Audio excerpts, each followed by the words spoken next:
Thank you, everybody. So I'm State Senator Brian Kavanaugh, and welcome to our forum on 5 World Trade Center affordability. There are other venues where other aspects of this project will be discussed, but tonight we are here specifically to drill down on the questions surrounding the affordability of the housing that would be provided on this site. This forum is co-sponsored by my great colleagues in government, Congressmember Jerry Nadler, Assemblymember Yulie New, Borough President Gail Brewer, Councilmember Margaret Chin, and Community Board One. And we have special guests who have been elected and not yet assumed their new roles representing this community, but we're very happy to have Borough President-elect Mark Levine and Councilmember-elect Chris Marte. In addition, we are going to hear from representatives of the Coalition for 100% Affordable 5 World Trade Center, and we're going to hear from the various state agencies who have joined us to talk about their plans for the project and to address questions and concerns people have about affordability. So without further ado, I think we have Congressmember Nadler is, as you can probably tell from his video, in transit, and I think we were going to allow him to begin with just a few remarks. And then we'll talk with the other co-sponsors and then proceed with our program.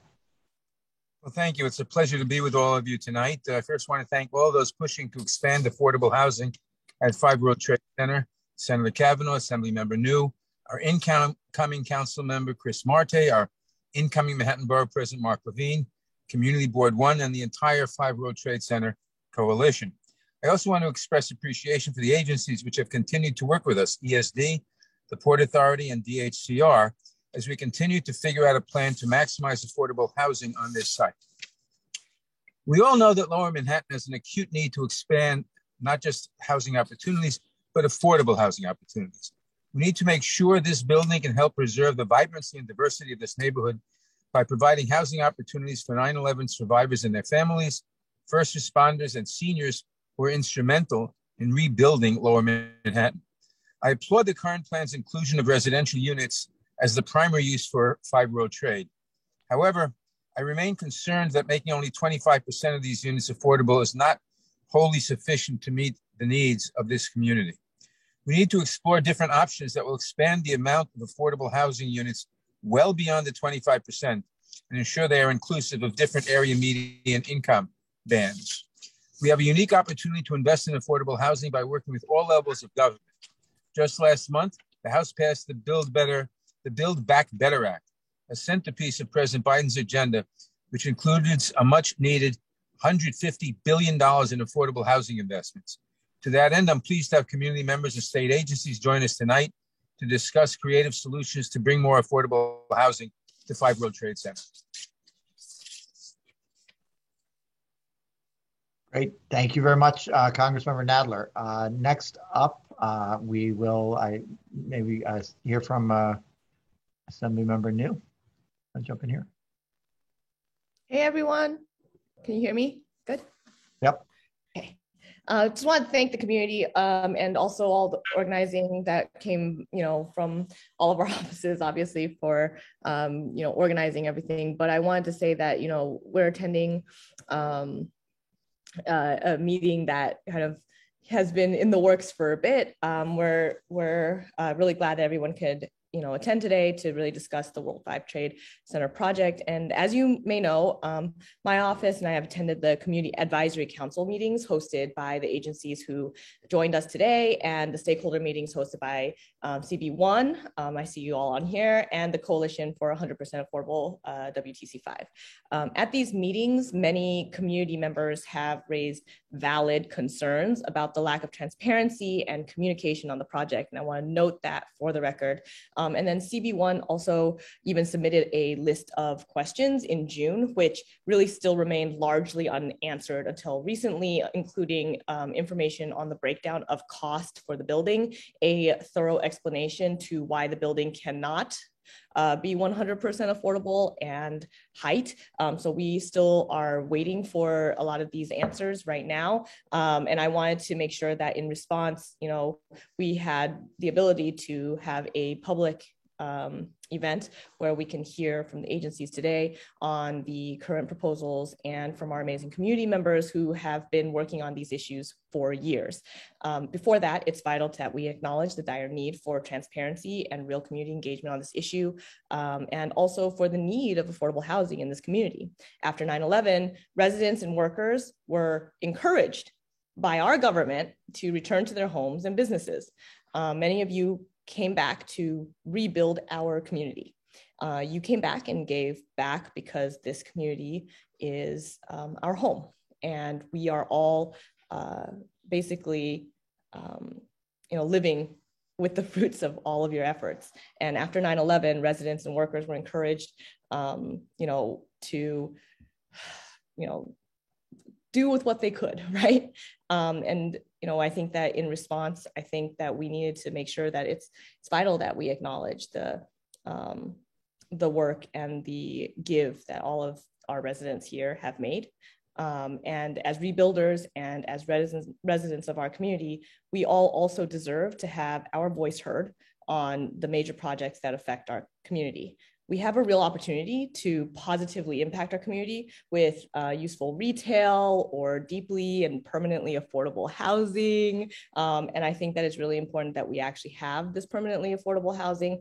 This is a top of the list issue for our office. And Lawrence, my chief of staff, and I had worked extensively with, Jill Goodkind's husband, Tom Goodkind, on the broader affordability issue in this neighborhood for many, many years. There was a promise that Battery Park City would be affordable. And I think that we were supposed to be making it so that, the financial district had more affordability. Through this event and through your input, we want to make sure that everyone has an opportunity to weigh in on what they think our neighborhood needs in this project and have their questions answered. We are committed to working with CB1 and our other stakeholders and all of our community members like the 100% Coalition to ensure that we have a transparent process with community representation, in addition to fighting for fully affordable housing within this project. So thank you so much for all being here, taking the time out in your evenings to be able to do this with us. And I also want to make sure that everybody knows that Lawrence is on this call. I know everybody's been asking, is Lawrence on this call? Is Lawrence on this call? I've been getting the text, thank you. And Lawrence is on this call and he will be making sure to answer a lot of the questions too. Great. Thank you, Assemblymember New, and thank you, Lawrence, too. And as Zulene noted, this really has been a collaborative effort by all of the elected offices here and by the community board and by, representative advocates from the community. And intended to, address questions where, information, there's been a, a perceived lack of information about how some of this is working. So we do hope to shed light on this. Next up, as I mentioned, Gail Brewer and Margaret Chin are both co-sponsors of this. It is a busy night and they're not here yet. So why don't we go to Borough President-elect Mark Lamine. Thank you so much, Senator Kavanaugh. Thank you, Congressman Nadler, Assemblymember New. Great to see my soon-to-be future colleague, Councilmember Marte. I want to start by thanking all the community members in the downtown area around the World Trade Center area for what you've done over the past 2 decades to bring back this community. You've put your heart and soul into that effort, and some of you have faced sickness and economic hardship along the way. And despite what sometimes the outside world mistakenly thinks, many residents in the community are not wealthy. Many are struggling economically and otherwise.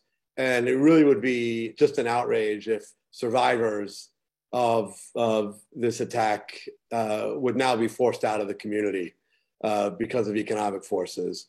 And we have precious few opportunities to do something about that.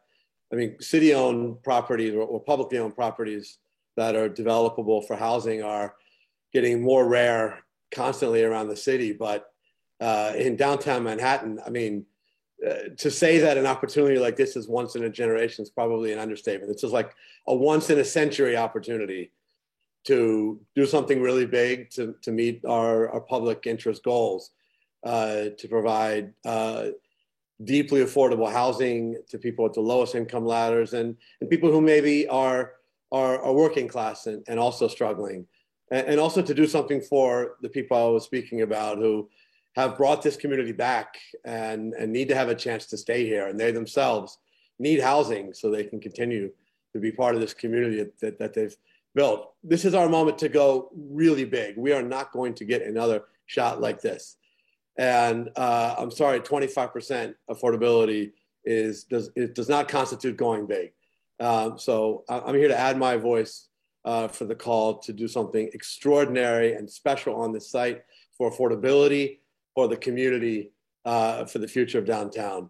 I apologize. I'm going to be hopping in and out of the Zoom. I have a lot of events tonight that I'm speaking at. My wonderful team member, Eric Cuello, is on and will be here. And I will continue to be very engaged in this conversation for the coming weeks, of course, but definitely come January 1st as your borough president. So back to you. Thank you so much, Senator Kavanaugh. Thank you very much, Mark. And it is a big borough, so, you know, get used to bouncing in and out. Next up, we'll have Councilmember-elect Chris Marte. Hi, everyone. I'm Christopher Marte, the council member-elect for District 1. First of all, I want to give a huge thank you to the Coalition for 100% World Trade Center number 5 for their advocacy this past year to make sure that we can deliver real and desperately needed affordable housing to one of the wealthiest zip codes in the country. I hope that these agencies that are here today come in good faith to disclose information that has not been given to our community, a community who's ready to work to find possible funding streams to make this goal a reality. If we can achieve this, it will be generational change to help 9/11 victims and families who can have access to all the resources that we have in Lower Manhattan, like schools, services, and transit. Like Mark said, we have to go big, and I know we will, because the advocates that are leading this battle. Also, I want to thank Brian Kavanaugh and other elected officials for hosting this crucial forum, because we can't give away this opportunity. Thank you. Thank you, Chris Marte. Next up, the last of our, if and when Borough President Brewer and Councilmember Chin arrive, we'll give them a minute. But Tammy Meltzer of Community Board 1, do you want to say hello? I do. Thank you so much. Good evening. So Community Board 1 does serve on the 5 World Trade Center Community Advisory Council. And in the absence of a ULURP, we urge every opportunity for discourse on 5 World Trade Center proposals via public forums, community board meetings. The public needs to have an opportunity to stay up to date and ask questions. We've long advocated for affordable housing at 5 World Trader, and we're happy there'll be a change from the GPP to a mixed-use building with affordable housing. Pardon me. CB1 continues to call for the project partners to maximize affordability for every extent possible. We look forward to an in-depth discussion about what sources of subsidies exist, what additional sources of funding might be able to make this available at this project. We urge ESD, the Port Authority, and Silverstein to do their best in this regard, but a way to leave the door open should the Build Back Better Act pass and create a windfall of affordable housing opportunities for New York City. This is the time to really think bigger and more creatively than ever before. In a district that's almost completely built out and nearly devoid of naturally affordable or income restricted housing, we're taking this as our best and last chance in a generation to provide a variety of income bands in the middle class back to Lower Manhattan. Bring it back.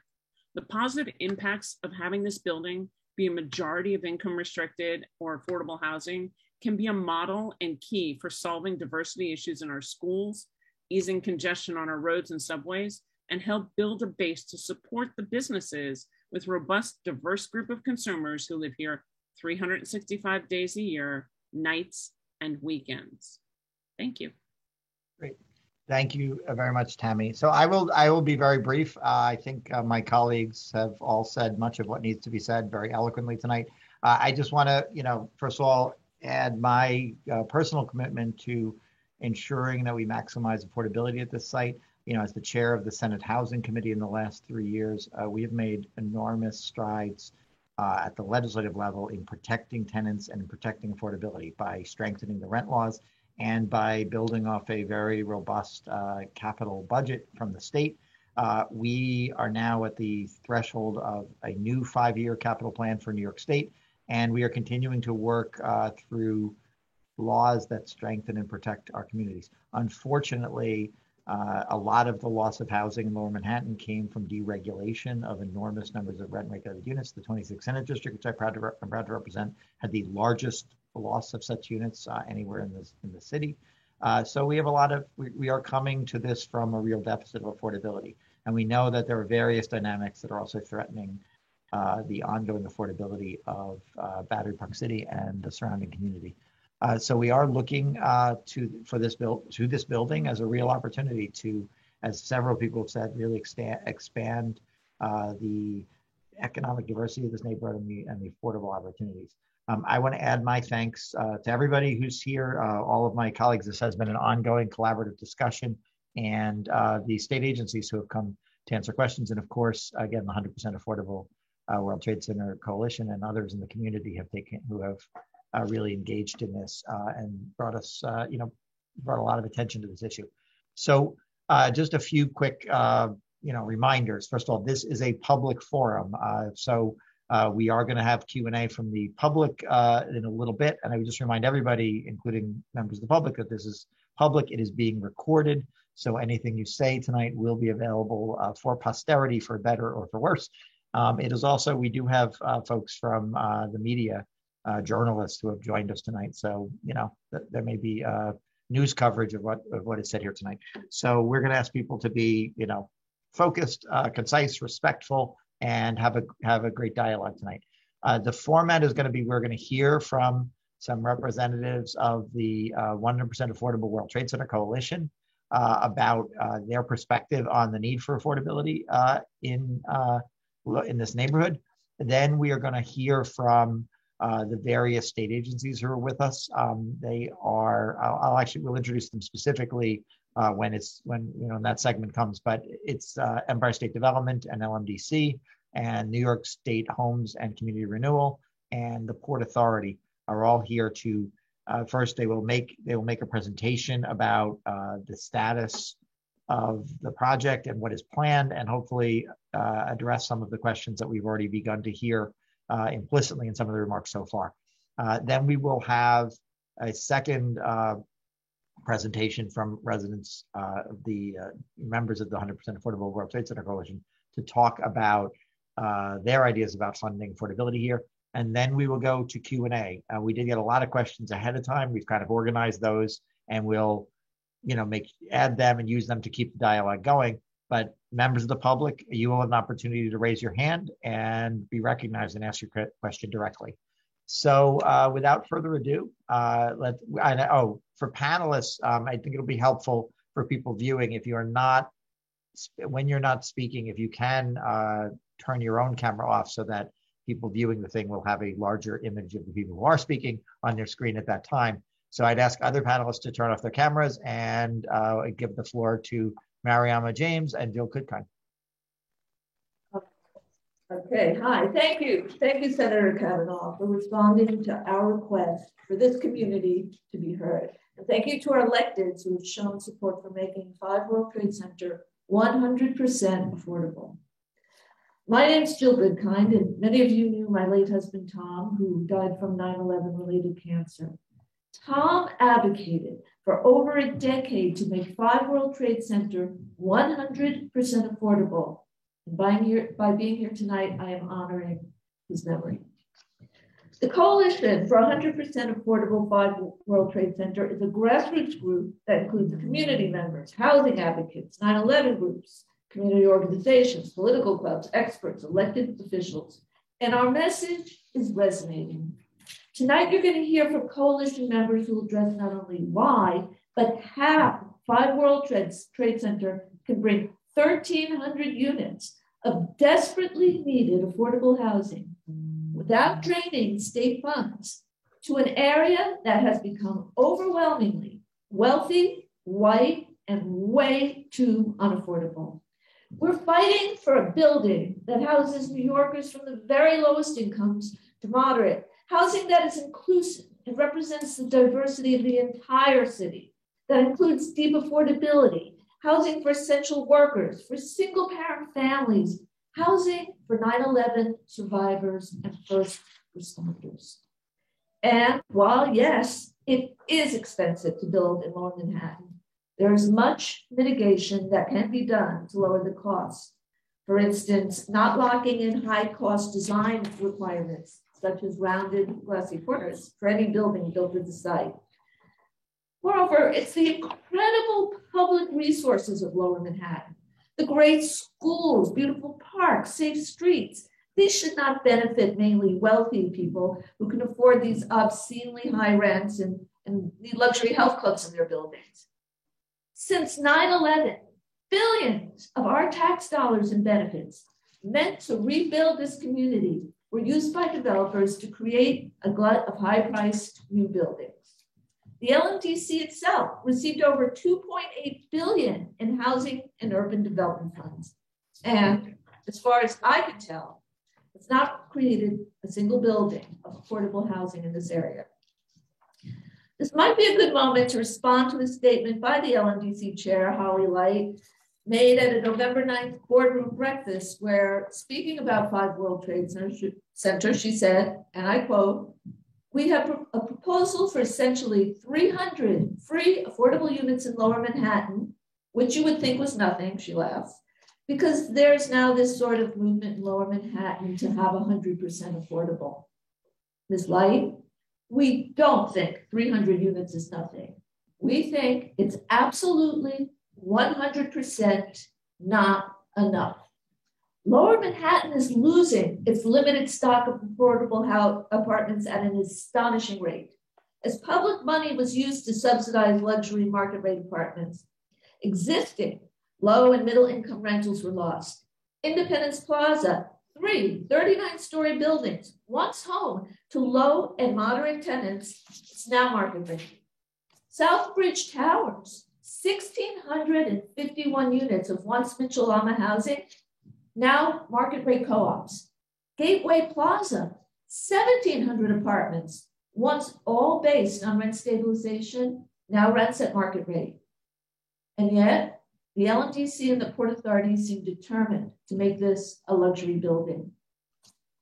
I have to say, it feels ironic to hear that affordable housing is just too expensive to build at the site, given the Port Authority spent $4 billion to build a transit hub there, replete with 3,000 tons of imported Italian marble. But that does speak to the fact that this isn't any site. This isn't any place in the world. This is ground zero. And the eyes of the world are upon it. We are at an inflection point, a moment in time where instead of talking about the need for affordable housing, we can actually do something about it, and not just an inadequate 25%. Let's put something good there, something that celebrates life and will stand as a symbol of our values, a place where New Yorkers from all walks of life, all races and identities, who make this city what it is, can afford to live, not another tower for the wealthy. There's just one thing that it will take to make this happen, and that is the will to do it. Thank you.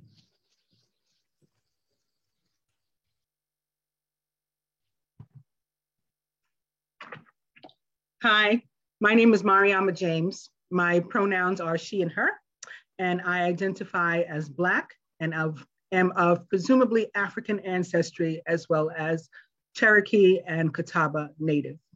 I'll be speaking on behalf of the Coalition for a 100% Affordable 5 World Trade Center, but wanted to first shed some light on how and why I became involved in this movement.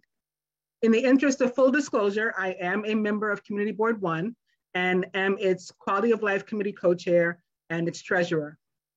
In addition to that, however, I'm a lifelong resident of Lower Manhattan and a longtime community leader, advocate for children, people of color, the LGBTQIA community, 9/11 survivors, the homeless, and the underserved. In February of this year, I became a New York City Council citation recipient for these reasons through Council Member Margaret Chin, and am also a member of the World Trade Center Registry CAB, the World Trade Center Survivor Steering Committee, and the World Trade Center Scientific Technical Advisory Committee. For nearly 2 decades, the health and welfare of 9/11 survivors and first responders, particularly the littlest and most marginalized of these, has been one of my greatest priorities. That's why when I learned that 5 World Trade Center, the final building of the World Trade Center complex to be developed, would be predominantly residential and created using federal funds, which includes very substantial funds flowing through the Lower Manhattan Development Corporation, that but for the terrorist attacks of September 11th would not exist. My natural response was that the 9/11 community, the entire 9/11 community, the community of survivors and responders who have suffered as a direct result of the attacks, must be afforded access to equity and inclusion here. Further, why shouldn't the residents, particularly of Community Boards 1 and 3, who worked tirelessly to make the New York City disaster area a healthy and desirable place to live and raise children again, not have access to Tower 5? Access they will not have if it's built as a 75% luxury tower as planned. I asked my good friend Jill Goodkind, widow of my good friend Tom Goodkind, for her blessing in taking up the mantle and calling for 100% affordability at 5 World Trade Center, something Tom did as a community board member for over 10 years until his untimely passing of a 9/11 related cancer. Then Jill and I quickly found ourselves privileged to have the benefit of the partnership, leadership, expertise, and support of people like Taylor, Todd, Victoria, Pat, Roseanne, Carol, Michael, and Richard. Now together, as the Coalition for a 100% Affordable 5 World Trade Center Steering Committee, at our core, we're advocating for equity and inclusion, access, and genuinely affordable housing consistent with and representative of the diversity of the 9/11 community and of the city we've helped to revive after 9/11, Superstorm Sandy, and now COVID. Contrary to somewhat popular belief, not all or even the majority of 9/11 survivors are white and or wealthy. Taking into account that not everyone who is suffering 9/11 related health impacts is registered with the Health and Hospitals Corporation World Trade Center Environmental Health Survivors Program, and that people of color often don't complete census type data due to immigration and other concerns, the numbers I'm about to share with you include area workers and affected students who did not live in the area immediately surrounding the World Trade Center site, and are only a small proportion, these numbers are, of the population of people exposed to World Trade Center exposed to the World Trade Center disaster in what is called by the federal government the New York City disaster area. The New York City disaster area encompasses Lower Manhattan, south of Houston Street, and a wedge of Western Brooklyn. It includes Community Boards 1, part of CB2, Community Board 2, and a large part of Community Board 3. The people who lived, worked, and went to school in the area are as diverse as New York City itself. So note, of the following survivor cohorts, 50% were actually in the dust cloud on 9/11. The remaining 50% were not, but were exposed in the weeks and months following 9/11. So I'm not able to show you, but I'll tell you from data that we collected from the US Census version 2019, Health and Hospitals Corporation, World Trade Center Environmental Health Center Survivor Program, and also some from city planning. The African-American population of New York City is 24.3%. Of the World Trade Center Survivor Program, 19%. Of CB1, only 4.3%. Hispanic, non-white, so they may also be African-American and or Native, 29.1%. 23%, I'm living in New York City, 23% are in the Survivor Program. Only 7.9% are represented in Community Board 1. Of the Asian community, we have better numbers, but they still need Affordable Housing Community Board 1 as well. 14.1% live in New York City. 14% are registered with the Survivor Program. 17.4% live in CB1. Of the white population, 42.7% of New York City residents are white. 41% are registered with the Survivor Program, and 66.9% live in CB1. That is 66.9 as compared to numbers like 4.3 and 7.9 for the African American and Hispanic communities. So some of the things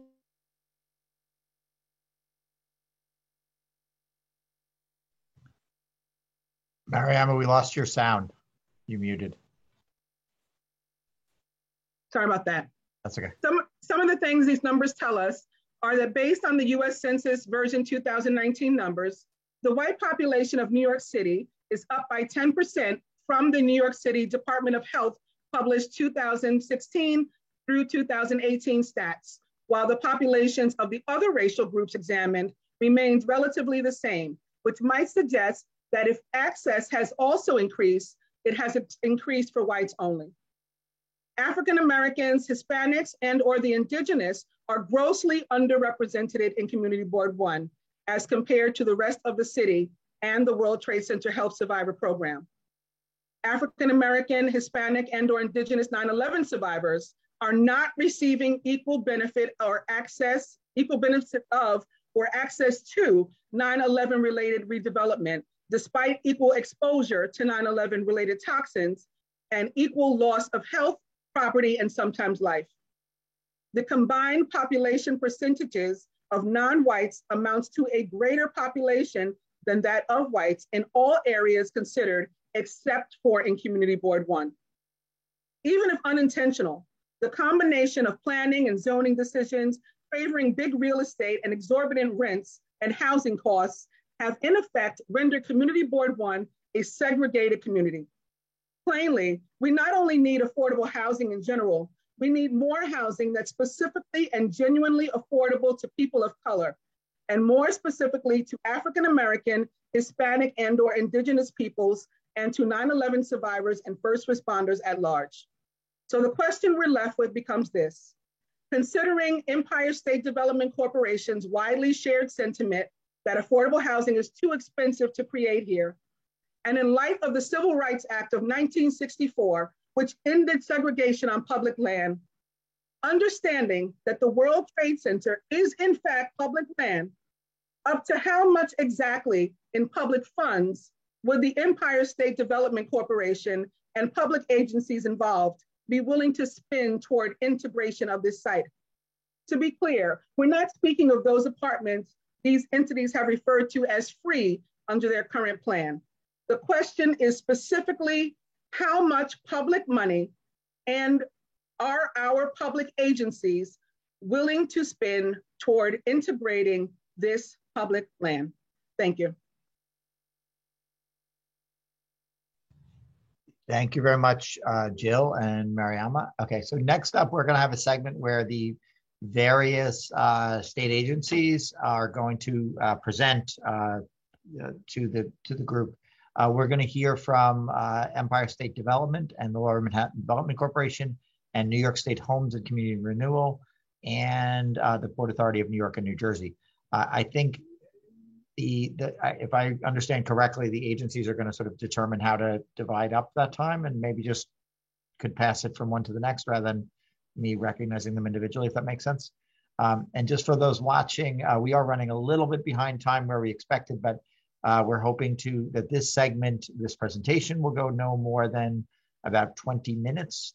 Then we will have just some follow-up ideas on affordability from coalition members, the 100% Affordable Coalition. And then we will go to Q&A from the general public here. So hopefully, and for those who submitted questions in advance, we do have those. We will integrate those in, but feel free to raise your hand if you want to answer a question live today. So without further ado, I turn it over to the state agencies present. And if you could introduce yourself and your title and agency as you go, that would be helpful. Thank you, Senator Kavanaugh. On Good evening, everyone. My name is Toby Jayasimi, and I serve as project director for the World Trade Center Site 5 project. Work at ESD. Joined tonight by my colleagues, Holly Leip, who's Executive Vice President of Real Estate for Empire State Development. We're joined by HCR Commissioner Ruth Ann Visnauskas, joined by our colleagues at the Port Authority, Justin Birnbach, and also Derek Utter, who will be speaking shortly as part of our presentation. Thank you all again for participating in tonight's meeting and allowing us the opportunity to share with you some details on the project. We understand that the purpose of tonight's forum is to focus specifically on the affordable housing obligations for the site, but for those who this might be your first introduction to World Trade Center Site 5, wanted to provide just a quick background. Won't take too much of the agenda to do so. A little bit of history.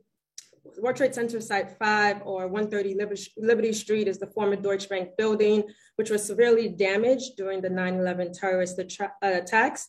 LMDC, which is the Lower Manhattan Community Development Corporation, used HUD community development grants to remediate the site, to demolish and remediate the site. And in 2006, there was a memorandum of understanding between LMDC and the Port Authority, under which the Port Authority agreed to provide parcels that it owned at the center of the campus, including within the footprint of where the original towers were, to allow for the development of the 9/11 Memorial and Museum, and as well as the Performing Arts Center. And this would happen in exchange for Site 5 and adjacent parcels owned by LMDC.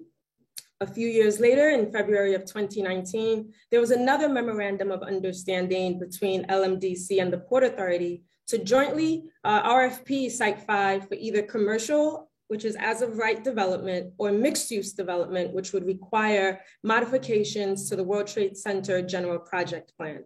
In June of 2019, the Site 5 RFP was released. And in February of 2021, earlier this year, there was conditional designation of a development team with the following proposed project. So we'd have a mixed use tower, which would include residential units, rental residential units, with 25% permanently affordable units, office, community facility space, amenity and fitness space, as well as retail. If the proposed mixed-use project is approved, LMDC would transfer Site 5 to ESD, which would then enter into a long-term lease with the development team. Consistent with the 2006 Memorandum of Understanding, which I referenced earlier, all rent payments would go to the Port Authority as compensation for the 9/11 Memorial and Museum and Performing Arts Center sites. To offer a little bit more background on the Port Authority of New York and New Jersey, I'm going to invite Derek Utter to speak and to take over this part of the presentation. So Derek. Great, thank you, Toby. And good evening, everyone. It's a pleasure to be with you at this forum tonight. So I am Derek Utter. I'm the Chief Development Officer at the Port Authority, and I'm joined by Justin Birnbach, who's the Director of Government and Community Relations. And I'm going to provide a little bit of background on the Port Authority and on Site 5. So many of you know the Port Authority either through the bus terminal or through the airports, but I want to just give a little more background because a lot of people don't know sort of how we operate. So we are a bi-state public agency. We were created about 100 years ago, and our mandate is to oversee and improve critical transportation infrastructure in the region. So we manage 5 airports: JFK, Newark Airport, LaGuardia, Teterboro, and Stewart Airport in Newburgh, New York.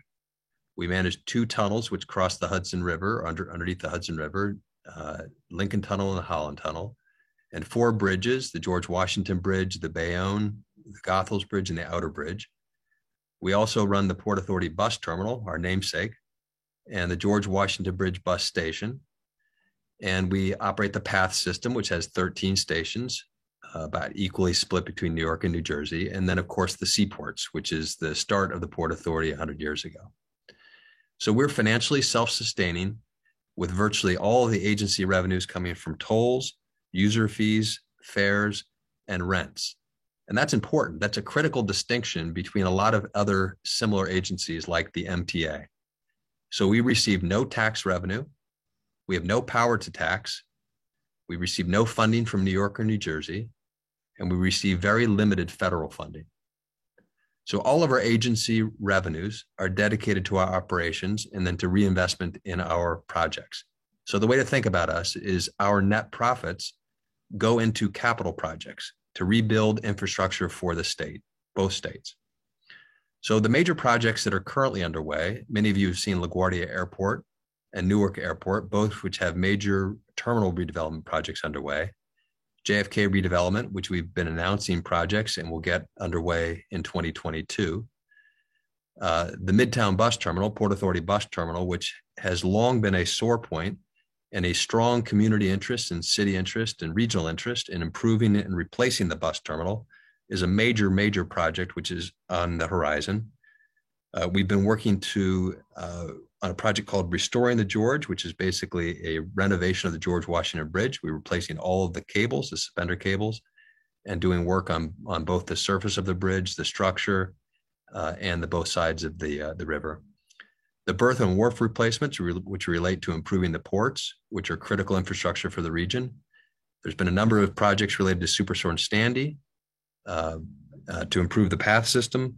And there are a whole host of other critical state of good repair projects to make sure that our assets and our facilities are not only maintained, but improved, because the region deserves better transportation infrastructure. And I think we all feel very passionately about that. So COVID-19 has had a dramatic impact on our business, in large part because many of the revenue streams that we have are tied to usage.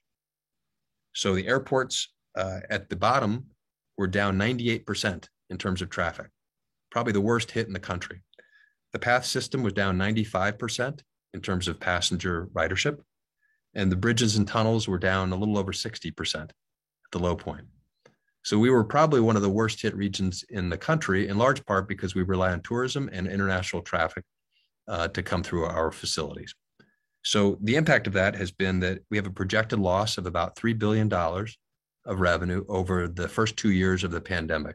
So the 24 months beginning in March of 2020, we're projecting a $3 billion reduction in our expected revenue. And we're pretty much exactly on track for that to come true. So as a result, we have been cutting back our capital plan and our spending pretty dramatically by about $1 billion or more dollars per year in 2020, 2021, and now projected again in 2022.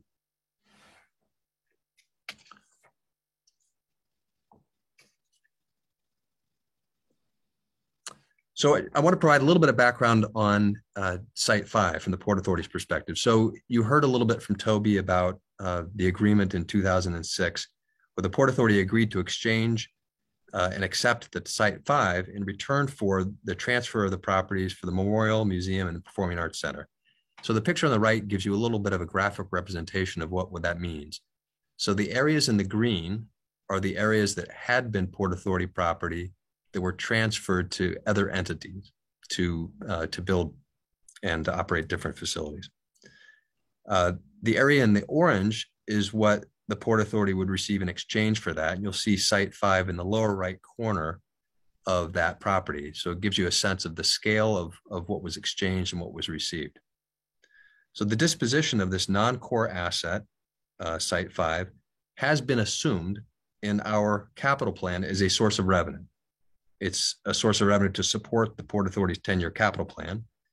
And the amount of revenue that the Port Authority would receive from this development would be about $12.5 million per year from the development team once they build the building. So the building after completion would pay rent payments to the Port Authority, and that's basically the source of revenue that we would get from this building. So if the residential development is not viable for economic or regulatory reasons, the Port Authority will be limited to developing an office tower. And I think one of the earlier speakers mentioned that as well. So I'll end there and pass it back to Toby. Thank you for that, Derek.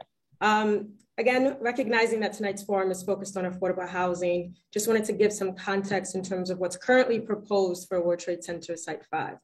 So 25% of all of the units in the project, or 200 units, would be permanently affordable at an average of 50% of area median income. Please note that area median income is something that is established by the federal government. It's federally regulated, and it's not an arbitrary number. Currently, the New York City AMI ranges from approximately $42,000 for an individual to $60,000 for a family of 4, approximately. The RFP that was issued for World Trade Center Site 5 required that affordable housing units be cross-subsidized by the market rates units in the project. The affordable housing units would be dispersed in the building, not concentrated, and would share an entry with the market rate unit. So I know that there's been some concerns with regards to corridors or poor floors, and that would not be the case in what's proposed in this building. New York State Homes and Community Renewal, HCR, would enter into a regulatory agreement with the development team that would lay out the project's permanent affordable housing obligations. So with that being noted and referencing the role that HCR would play in the project, I'd like to invite Ruth Ann Visnaskis, who's the commissioner of the statewide agency, to share some points about the project and the agency's role. So Ruth Ann? Thank you, Toby. And hi, everyone. I'm happy to be with you all tonight. My name is Ruth Ann Visnaskis, and I'm the Commissioner for New York State Homes and Community Renewal. HCR is the state's umbrella agency for affordable housing, and we do a variety of things. In the context of this, we finance the new construction and preservation of multifamily housing across the whole state. As people may be familiar with or may not be, we have what's called a housing plan. It began in 2017, where we received approval through the legislature for $2.5 billion of capital that supported a 5-year housing plan. This was the first time the state had a multi-year comprehensive statewide housing plan. And so sort of just by that simple math, we had about $500 million a year that we used to support primarily our multifamily programs around the state. We create or preserve, as you can see in here, about 20,000 units a year on the state. Around the state, our housing plan is 100,000 units over the 5 years. So we sort of do on average about 20,000 units, and that's a combination of new construction, preservation, and we also have for multifamily, and we also have single family work that we do. Just for a little bit of context in terms of what we do in the city, over the last 5 years, we have financed about 1,700 units of multifamily every year in New York City. So that would be all 5 boroughs, just sort of to provide some context as it relates to this project. And also in terms of sort of the dollars and how that sort of shakes out. Typically for us in New York City, a multifamily new construction project, they tend to be small. On average, over the last 5 years, they've been about 140 units. They tend to be smaller, so they tend to be 12 stories or less. We obviously do things that are bigger, but on average, we are sort of funding smaller projects. And the way our sort of programs work is, they sort of are a combination of layered financing sources and the state subsidy piece that goes into those, because they are all public-private partnerships. And we tend to put in about, on average, about 100,000 units of state subsidy to make those happen. So, understanding sort of the context of this project is much bigger and the numbers are much bigger. I just wanted to provide a little overview of sort of who we are and what we do as context for the broader discussion. And I'm happy to stay and answer any questions and try to be helpful. Thanks for that, Ruth Ann. I'm not going to turn it over to Holly Like, who's the EVP of Real Estate here at Empire State Development. So Holly? Thanks, Toby. So Ruth Ann and her team and our team have been spending the last few months really diving into these numbers together, and had a number of requests from the elected officials and the community boards and others to look at how this would look from a financial perspective. And so what this shows is we looked at increments. And again, as you can see from the assumptions at the top, this is assuming at a starting point, the same building that it is currently designed and built, and the average 50% of AMI that the 25% is at. So this just sort of gives you a sense of scale of what we're talking about. I know you all know it's expensive, but we've been asked for a while for what are the exact numbers. So we both wanted to show you. So Ruth Ann mentioned that their statewide subsidy is $500 million a year for the whole state. At the 25%, obviously, as Toby mentioned, and those are cross-subsidized, so there's no cost to the state from that, other than the 421A, which is an as-of-right tax abatement program, but there's no cash subsidy from the programs in that. At 30%, that number for the subsidy need jumps to 138 million, and you guys can all see this on the screen. 40% to 14, 50, 670, and 100. You're at about 930. So obviously, comparing that to the statewide budget, you're looking at numbers for one building that are either range from a significant portion of the state's budget to almost double the state's budget in a year. So next slide. From here, I think our next request from the elected officials had been, and others as well, I think Tammy had asked about this too. Okay, so obviously this building is an expensive building because it is mixed income.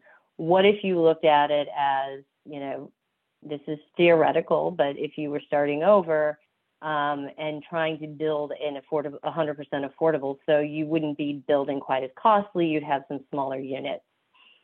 So we worked with the development team to do that and to ask them, they have Omni Development and DeBar on their team to do 100% affordable. So they went back and looked at this.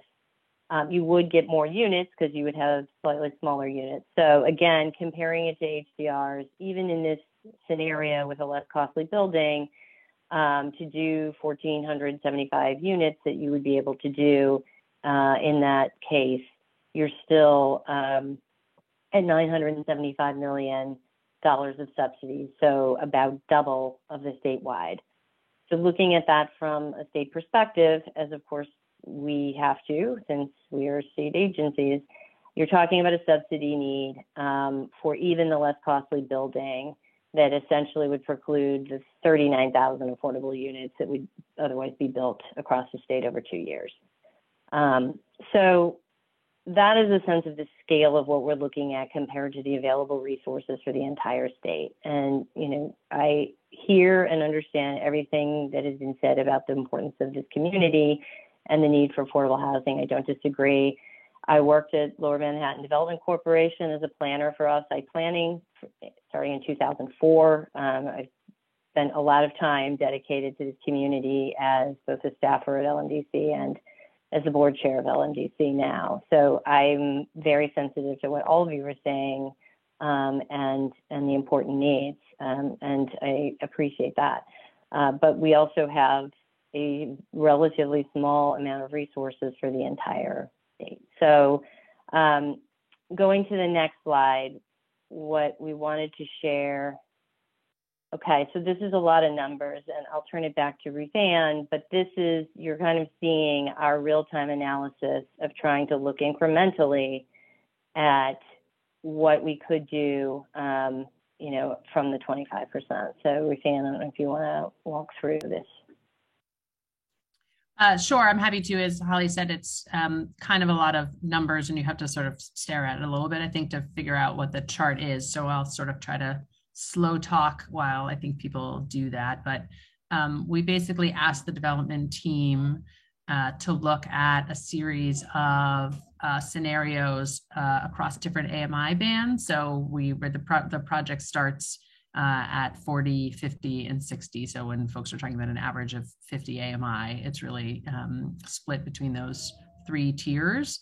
And so then we asked the development team to look at when they go from 25% affordable to 30% affordable, so to go from 300 units to 360, to then give us a series of scenarios spreading those units across different AMI bands. So going to 80, 100, 130, and 165. Showing in all cases that average AMI column showing what those mixes provide as an average, to the extent we're just sort of showing, as those things mix, where how it impacts kind of the average relative to the base case. Showing in the next column, obviously between the 30 and the 35%, adding 60 units and then adding 120 units. I think there's an error where it says 180, it should be 120 all in the second section. The market rent gets held constant for the market units, and that's that $90 a square foot. And then the column just to the left of that shows the projected rent basically shows the impact of the affordable units on the overall project rent. So you can see it goes from 72 down to 70 to 68, and keeps going down that chart. And what that's showing is sort of the cost. It plays into sort of the cost, which I'll get to when we get to the next column.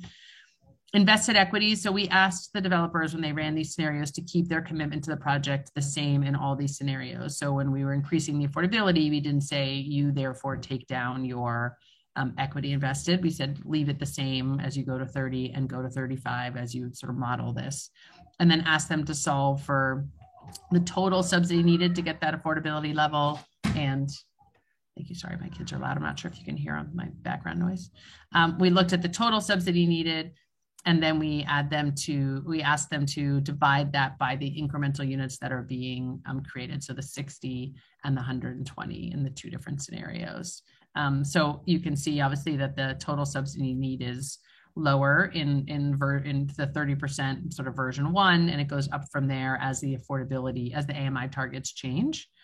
And then the same thing in the 35% scenario, you can see that the total subsidy need changes depending on where the AMI bands are. And then again, we just asked them to sort of do a straight division and say, how much is that per incremental unit? Again, just to provide some context for, and I know you all know the project is expensive, so I'm not professing to tell you something that you don't know, but to provide context for our typical affordable housing where we would spend $100,000 in a unit in subsidy, and these numbers obviously, which are very big and are there to provide scale. Again, understanding that you understand that it's different, but just to provide sort of a magnitude of difference. So I can sort of stop talking because I think hopefully I just helped narrate your ability to sort of read through this chart and see what it is. It's meant to sort of show options and how different AMI bands impact cost and impact the subsidy.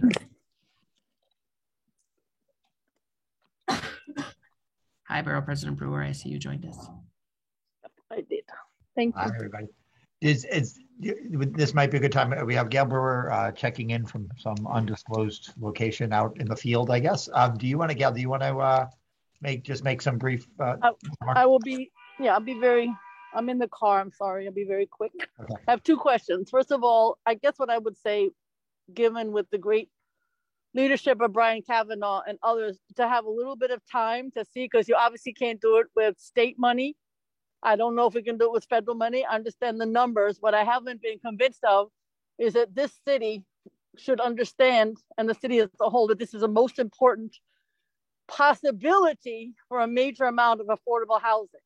And I'm not saying it has to, so can we be given a chance to work with some of the foundations or other possibilities to see if we can, we have the numbers, so it'll be up to us to come up with the money. And I know it has to be not a one-time shot. I understand that.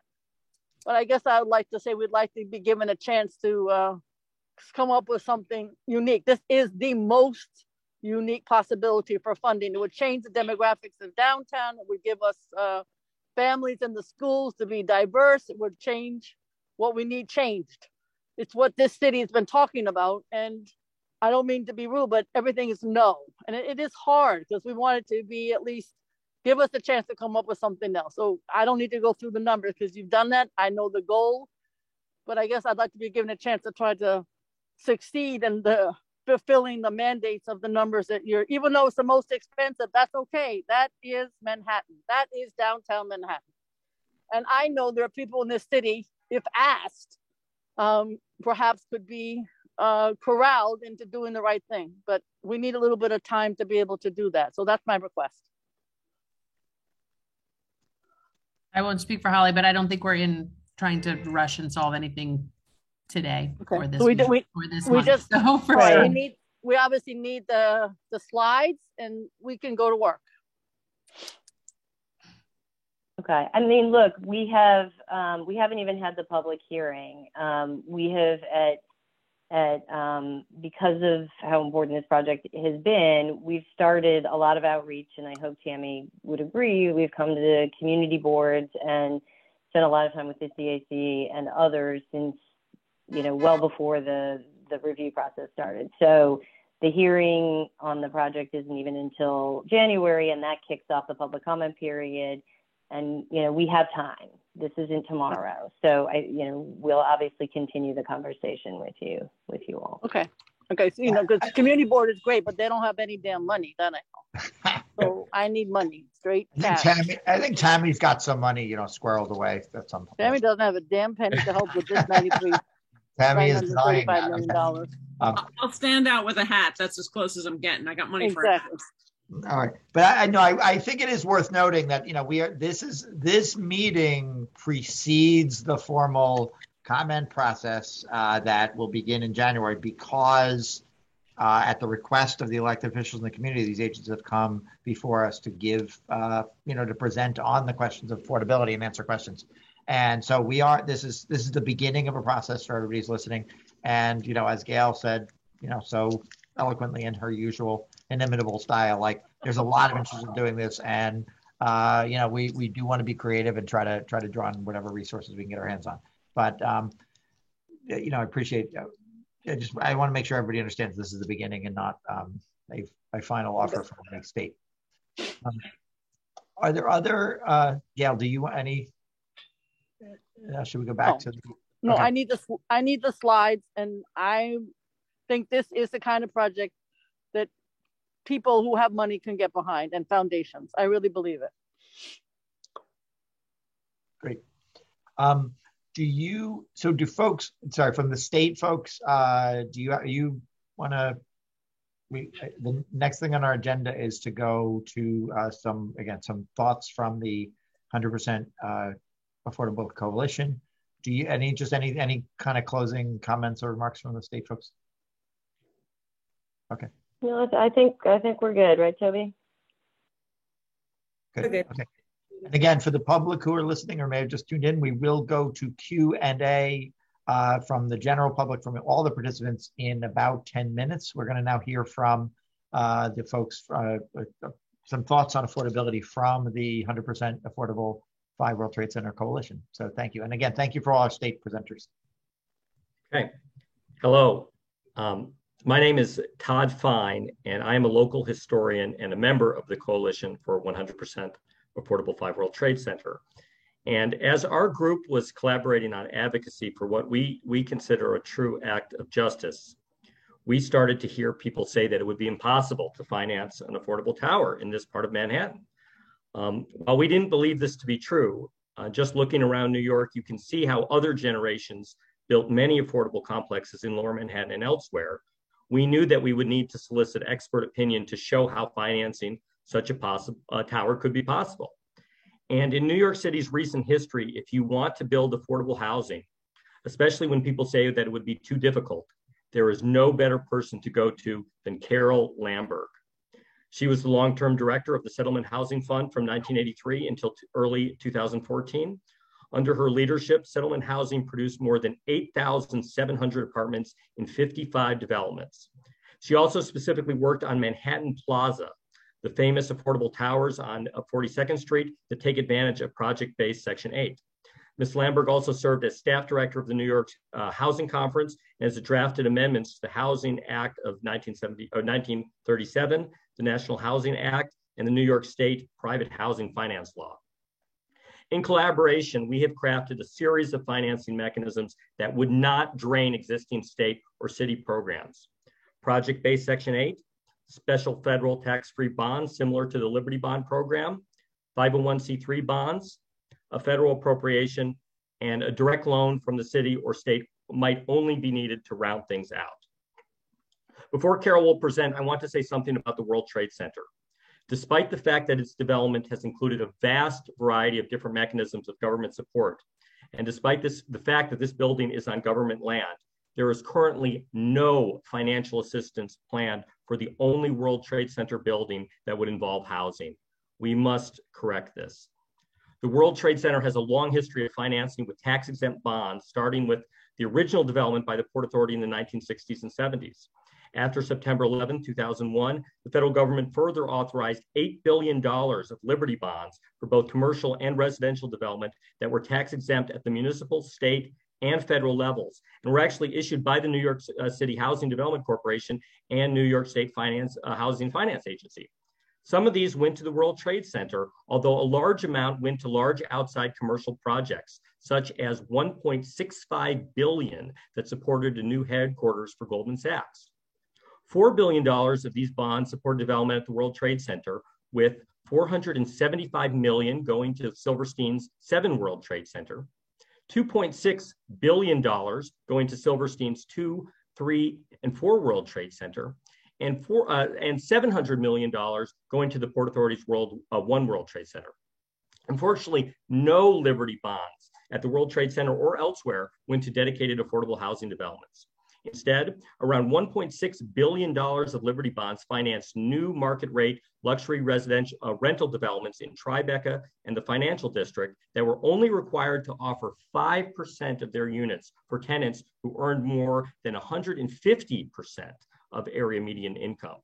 Many people believe that these developments led to gentrification pressures that reduced the overall affordable housing stock. Therefore, one option could be for the federal government to recreate the special provision of Liberty bonds or something analogous on a one-time basis, acknowledging that the post-September 11th redevelopment, as administered by the Lower Manhattan Development Corporation and the Port Authority, neglected this one area of affordable housing that was initially considered critical by broad constituencies and political leaders in New York City. To flesh out the other potential financing mechanisms, I give you Carol Lambert. Quite a very nice introduction. Thank you very much. When I heard about people talking about 100% affordable housing and a big tower, I got very excited. Opportunity to create a real symbol in New York of inclusivity. And I've talked to other people who are outside of the housing geek world, and they also thought, when I talked about reaching out to survivors and to first responders, people were very emotional and very excited about the concept. So it's a real good chance to do something very special. The smart people who are in the government agencies that I respect quite a bit can work together with all of us to figure out something unique, something that would generate a beautiful story, a wonderful symbol for what New York could be. Congressman Nadler wrote a letter supporting Section 8 rental subsidy, and I think Congressman Carol Maloney is also very supportive of that. I love Section 8. I think it's the greatest program. It would provide a rental income stream that could help us achieve deep affordability. There is $25 billion in the Build Back Better, God willing it passes, bill that maybe we could find a way that wouldn't siphon off too much money that New York needs for its other residents and get a special allocation from cities that don't want to use all their funds. There's something that could be done.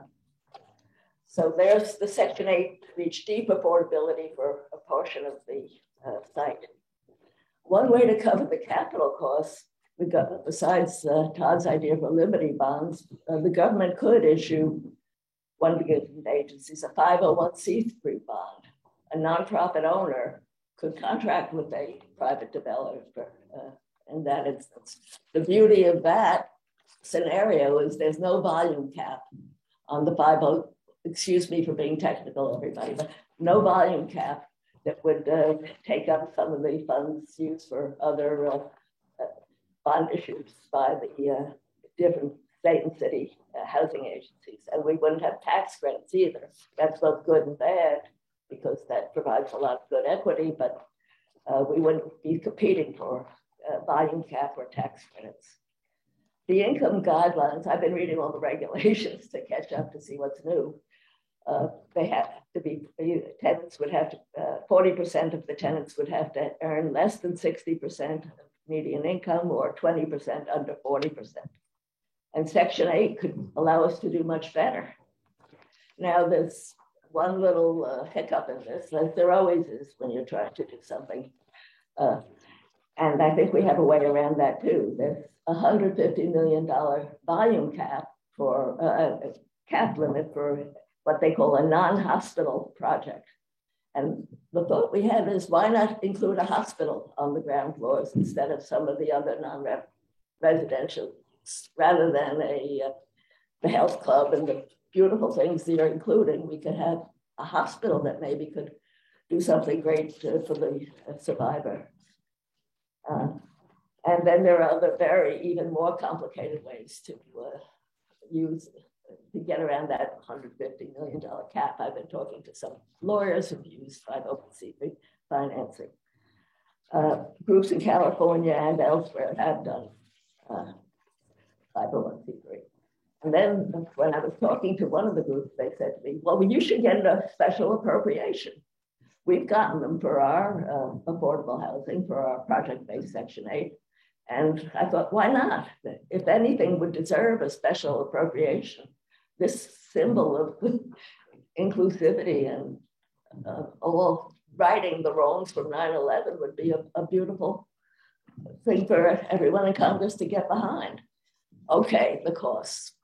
An 80-story building has to be expensive.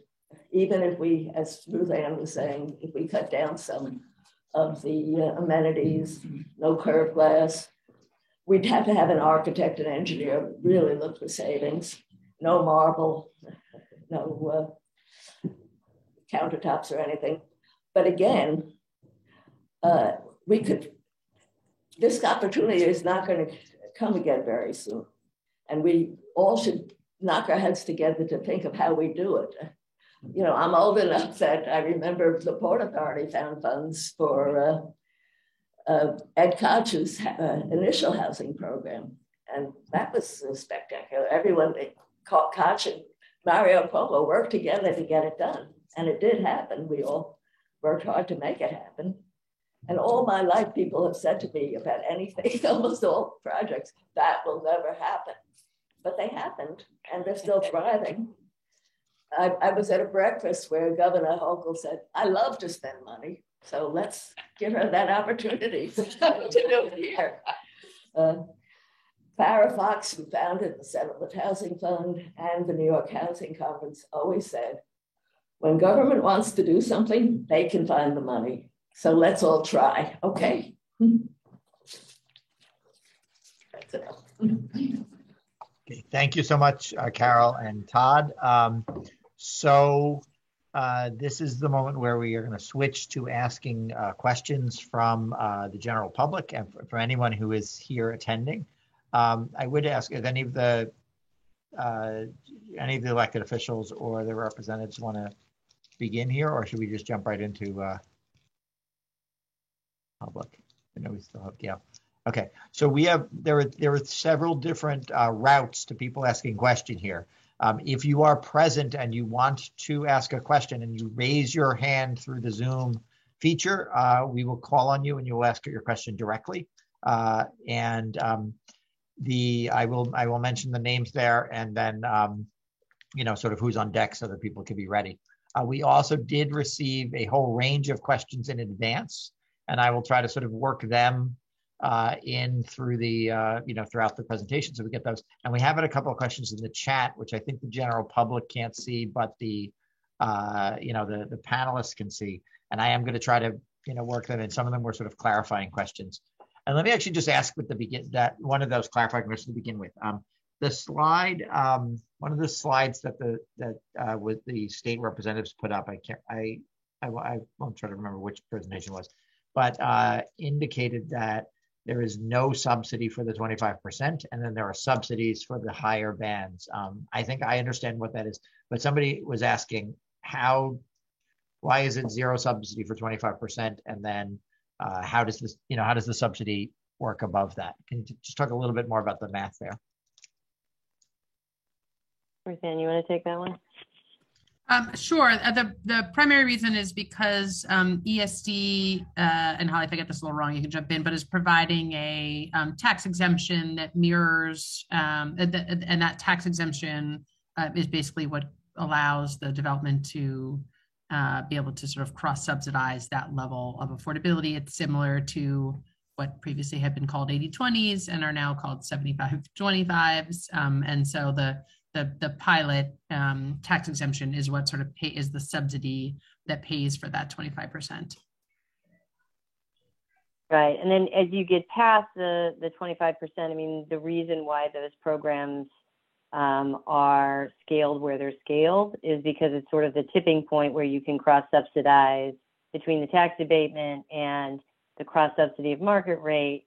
You can make those work without additional subsidy. Once you start getting into higher percentages, you need extra subsidy because they just don't pencil out to just cross-subsidize and have a tax abatement. So that's what you're seeing at that toggle point of 25 versus 30.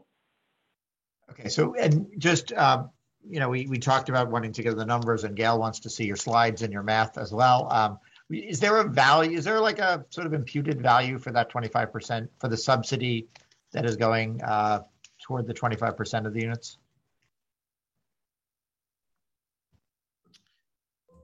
There's a value to the tax exemption. I don't know that I know that. We don't have, I don't know that. And I'm not sure ESD would have that off the top of their head, but certainly we could provide, it would be similar to other, sized similarly to other tax abatements provided for that type of project. I think it would be helpful for us so we understand the full picture of what's going into this.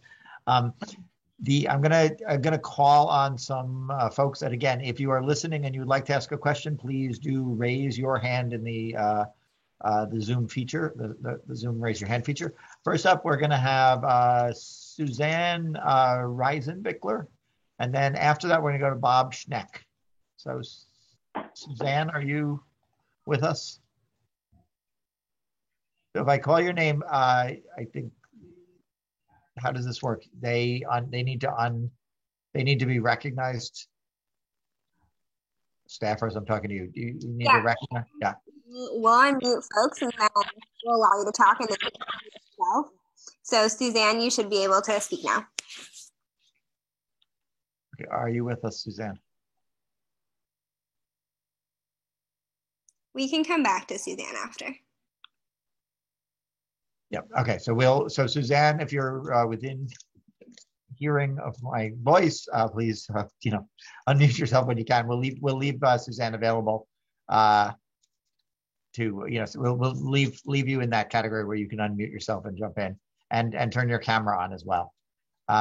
Next up, Bob Schneck, are you with us?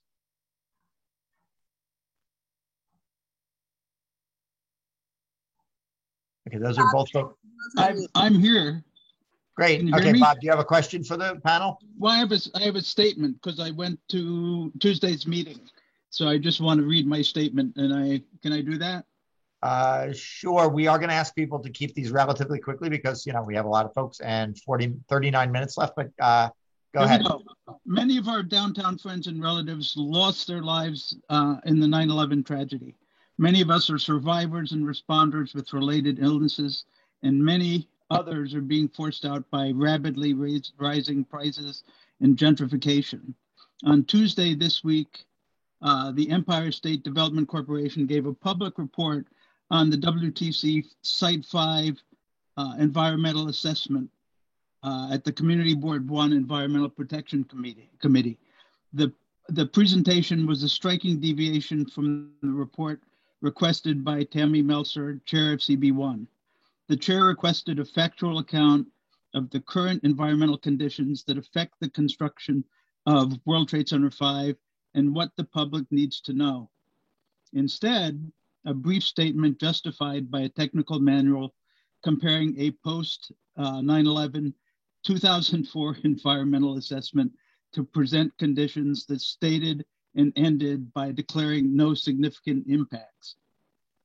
Both the premise of the report and the failure to deliver relevant information to the public on a publicly funded project would not strike anyone as reasonable or rational. A project of this scale on this sacred ground should certainly justify a current and valid environmental assessment on the plan, regardless of the case made by any technical manual to justify rubber stamping on this vital project using unreasonably dated information. No attendee at the environmental meeting judged the presentation acceptable, and it was likely that our governmental representatives assembled at this forum would also reset the report and its procedures.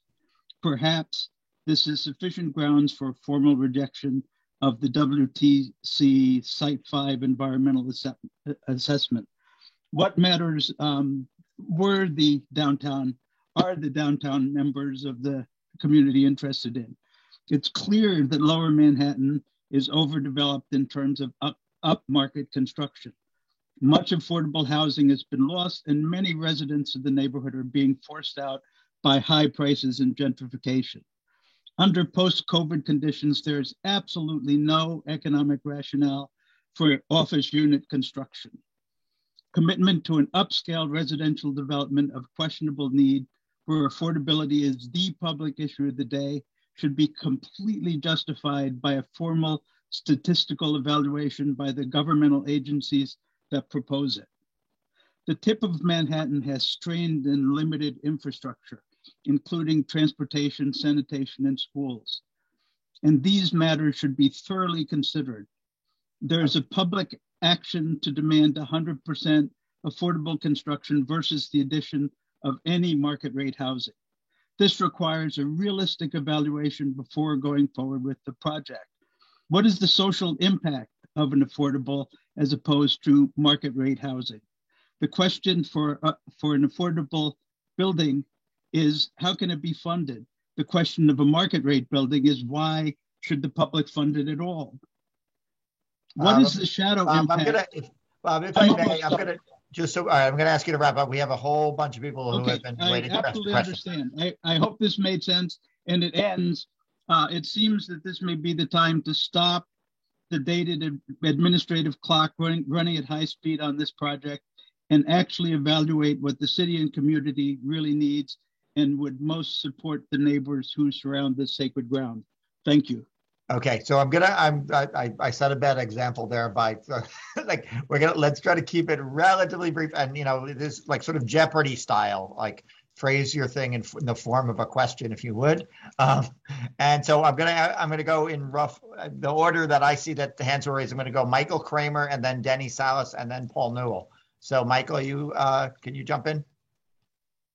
Unmuting you, Michael. And also just a reminder, if you've spoken and your hand is up, to just put your hand down so we don't have repeats.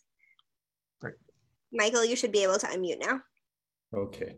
All right. Can everybody hear me? Yes. Okay. My question for the Port Authority is their claim to the land as such. If we remember back in 1962, they used condemnation that destroyed the old Radio Row neighborhood to take, and that taking was for a public purpose, and that public purpose was the World Trade Center. It wasn't for luxury housing. So my contention is that we should go back to the question of whether this area can be condemned for luxury housing. May I ask somebody from ESD to comment upon that?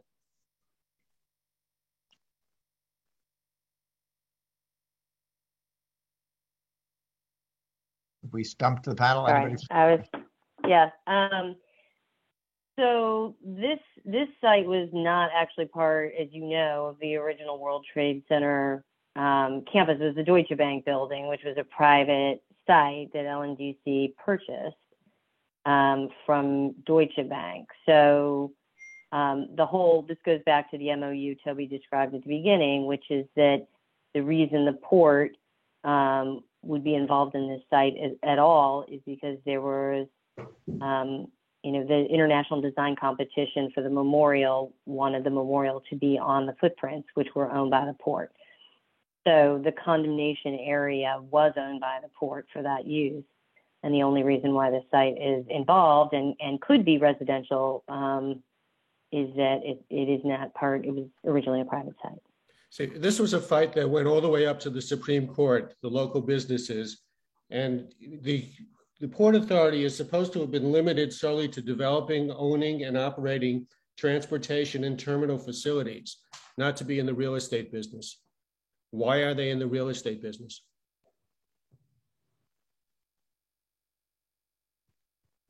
Well, I can only answer that by saying that, as Holly described, this was a the Twin Towers had about 10 million square feet of office space. So when the general project plan was designed in the early 2000s, the agreement was that there would be sufficient replacement capacity of that space. So the new towers that would be built would add up to that 10 million square feet of office space. So that was the background when this land swap was considered. And so the Site 5 was the remaining portion that would help replace that 10 million square feet. But doesn't that put the Port Authority in the real estate business? Well, the Port Authority has been in the real estate business since the World Trade Center Twin Towers were built over 50 years ago. Okay, I'm gonna only for that limited example. Thank you, Mike, Brian. no, I appreciate it, Mike. I want to try to get everybody. We have 31 minutes left on our schedule here. So Danny Salas, Paul Newell, and then we'll go to Katie Cuccia Fenton. Danny. All right, can you hear me? Yep. You can. All right, first, thank you, Senator Kavanaugh, for leading this important discussion. Obviously, we have an affordability crisis for homes, so I definitely appreciate all the other agencies as well, and Madam Borough President Gail Brewer as well. One of the other things I would like to see in this particular project, and something that I've discussed with others, is not only hopefully an increase of affordability within this building and hopefully maintaining the 50% AMI that currently exists for the project, but has there been any discussion or possibility of including a homeownership opportunity there, an income restricted homeownership opportunity like we recently saw in 130 Felix Street project in Brooklyn, where it becomes an income restricted homeownership opportunity? That's my question.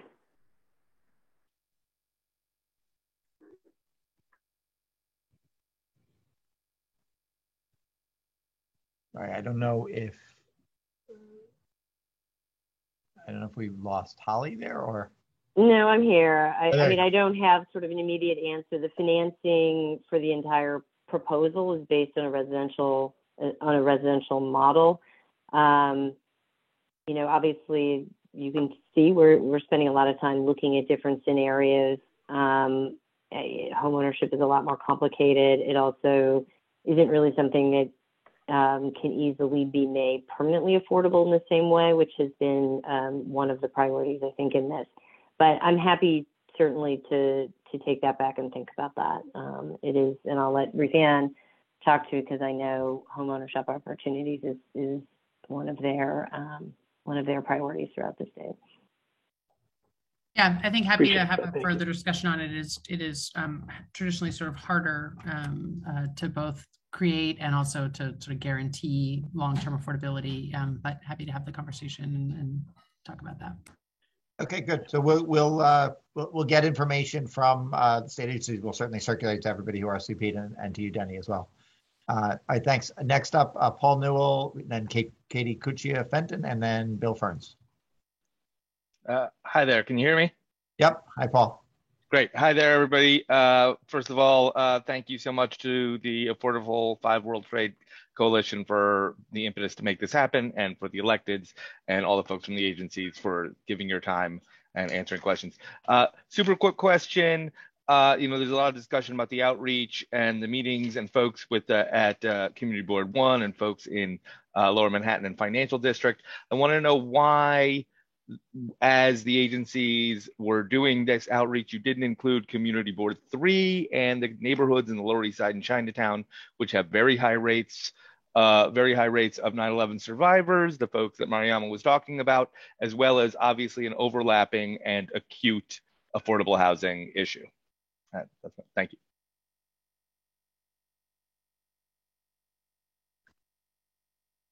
Anybody?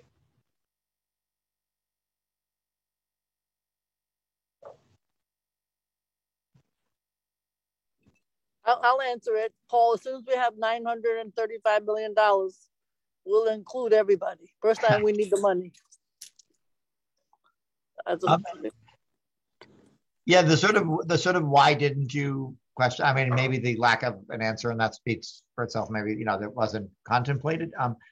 There's a question, a variation in that question that was submitted, which I think this was alluded to by the community presenters, but I don't think addressed by the state, the agencies, which is, are you currently anticipating giving a preference for local residents, 9/11 survivors, those suffering from 9/11 related illnesses, be eligible?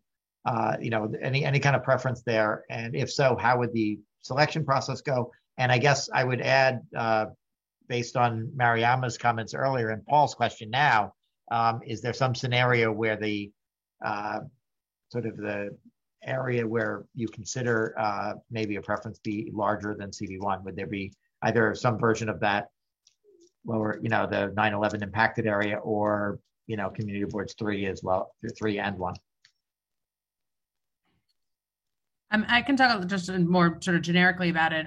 The city housing agency has long had a community board preference in the projects that it finances. That preference has also been subject for the last probably 7 or 8 or 9 or maybe 10 years, I forget, subject to a legal challenge based on fair housing issues. And so I think I would just say, we are certainly sensitive to communities wanting to have access to apartments and projects that are publicly financed, and have continued to do the community board preference in the city. I think when there's other preferences that get raised outside of that and any of the other sort of existing ones, we always want to look at it through a fair housing lens. So I think that we can always come back and talk more about that.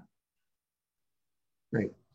And just maybe not to fine point on it, but is it easier if, Mariama gave the citywide numbers, the sort of entire impacted area, including parts of CB3 and a little bit of Brooklyn as well, and then CB1, and that larger area sounded certainly like more diverse, both economically in terms of race and ethnicity. Is it easier to do a preference if the area is broader, or is there some? I know community board is often a rubric the city uses, but is there? I don't think there's a lot of precedent for going. I can only think of one in my 20 years of maybe where there were sort of adjacencies, but I don't know. I think we'd have to just sort of, I think, take that back, and Holly may have more thoughts on adjacencies for community boards. Yeah, I'm going back to my HPD days on that. So I wear my sort of ex-HPD hat, where we did on a couple of occasions. This was always done when it was requested by the local elected officials to look at, where there's borderlines. Sometimes we included 2 community boards in a preference. So that has been done when I wear my ex-HUD hat. It's more complicated because of the fair housing issues that Ruth Ann brought up. But I think we have precedent for geographic preferences that are sort of under examination now. But I think your point about whether the broadening increases the diversity is certainly worth thinking about. But certainly something that we're open to talking about. Okay, and it's no surprise today that this is something that we've gotten some strong interest from the community on. So we would ask that you, as you're going forward, think particularly about what kinds of preferences might be permissible.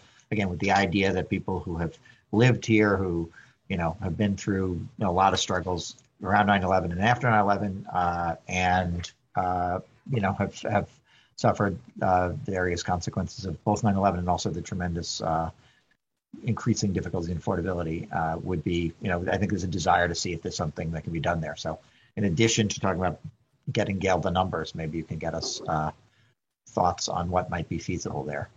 Can I just ask a clarification question on that, Senator, which is the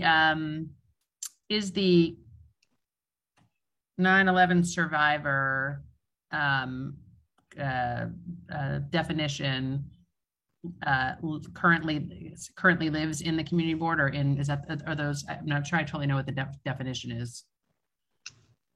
Somebody wanted from the coalition want to pick us up?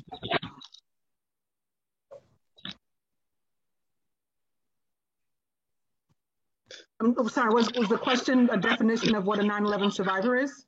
Yeah, to the extent the coalition has spoken about 9/11 survivors and first responders, what is the and if there were going to be a preference, what are I mean, again, I don't want to ask anybody to speak off the top of their head on behalf of the entire coalition, but just what thoughts on what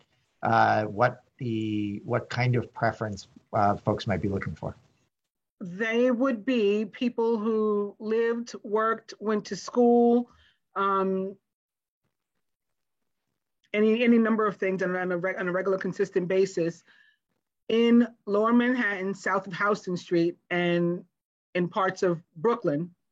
So that is inclusive of CB1 in entirety, part of CB2 because they have the Houston Street area, right, and a large part of CB3 because it's pretty much river to river. Right, so it doesn't include CB3 from everything in CB3 except from Houston to 14th, I guess. Correct. I mean, that brings up an interesting question because as I'm sure you know, Mariam, the LMDC catchment area is that. It's south of Houston. So maybe there's a geographic link because LMDC purchased the site with the HUD grant, to think about that as the preference area. Yes, that's exactly why the desire exists, because the LMDC basically was created to rebuild Lower Manhattan, inclusive of affordable housing, but would not exist were not for, those unfortunate events on September 11th. So. Okay, and for those who are watching, we will, to anybody who RSVP'd, we will get up follow-up information out after this, and we'll include the boundaries of that so people can look at that. But yeah, I think we would like to formally ask that there be some consideration, like what do you think would be permissible within fair housing laws, and what do you think would be reasonable? Would you add on can I start asking one more question? Would you add on the end of that, so lived, worked, went to school in Lower Manhattan, south of Houston, geography to be defined, in 2001? It's 2001, September 11th, obviously 2001, through, I believe, March of 2003, but we could check the month. It's definitely 2003, but I believe it's March. But you could have moved there in 2003, and you would say that counts as a. If you were there before it closed, they count you because you were exposed. Right. So, Mariam, just to be clear, and I know there are lots of, there's a couple hundred people out there who haven't been close to these conversations. The suggestion is that there be a preference for people who were in the area during that period and have been and still are. Is that right? Yes. Okay. Well, they don't still have to be. Well, they still need to be in New York City. That's our preference. But we're not saying that you have to live in Lower Manhattan right now. If you are a 9/11 survivor and you're suffering, you live in Harlem, come down. And this is why the other districts have supported us. We've gotten support from all of the areas of Manhattan and parts of Brooklyn. Okay, so again, I hope that's helpful to the state in terms of what we're looking for. And, if you want to, come back and talk about what would be possible, that'd be really helpful. Yeah, that's great. Not meant to be like final word on the description, obviously, just trying to get a little understanding. Yep. Great. So next up, let's go back to our list. Katie Cuccia-Fenton. Hi, actually, this is Katie's dad, Matthew, using her computer. That's okay. That's pretty sneaky, Matthew. Not meant to be sneaky. I'm just technically inept and couldn't find a way to change the name. Okay, so first, Senator Kavanaugh disclosed to the community recently that Port Authority had said to him in a previous meeting that they could not legally disclose what their payout was going to be for this project. My question to begin is, what provision of law authorized you to withhold that information then? What has changed that authorizes you to disclose that information now? Second, you've quoted a figure of $12 million a year.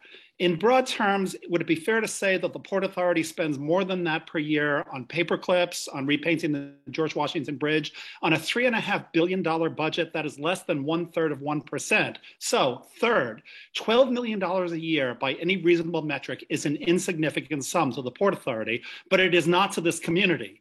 If you decide to forego just that payout, and I'm very skeptical that that's all Port Authority would be getting, but if you forego that $12 million, plow it back into affordable units, let's assume every affordable unit is $10,000 per, or a market rate unit is $10,000 per month, which it would not be. But at $10,000 a month, meaning $120,000 a year or so, that gets you, the 12 million would get you 100 additional affordable units in this building.